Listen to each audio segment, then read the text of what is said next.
આગળ વાત જામનગરની કે જ્યાં પ્રી-મોન્સૂનની કામગીરી આક્ષેપોના ઘેરામાં આવી છે।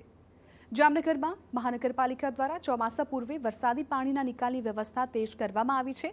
જો કે આ કામગીરીની શરૂઆતમાં જ વિપક્ષ દ્વારા ગંભીર આક્ષેપ લગાવાયા છે।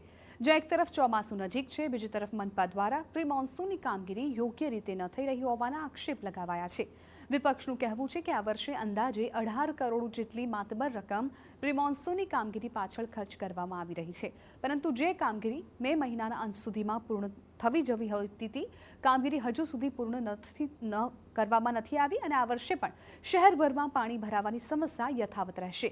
ત્યારે પ્રી-મોન્સૂનની કામગીરીમાં ભ્રષ્ટાચાર આચરવામાં આવ્યો છે તેવો આક્ષેપ લાગ્યો છે।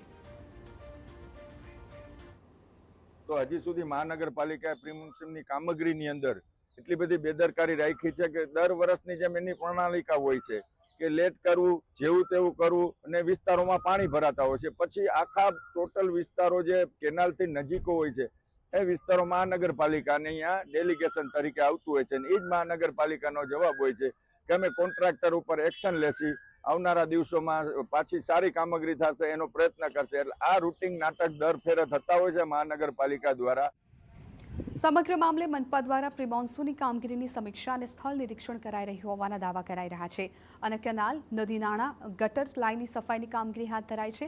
વહેલી તકે આ કામગીરી પૂર્ણ થશે તેવો દાવો કરવામાં આવી રહ્યો છે।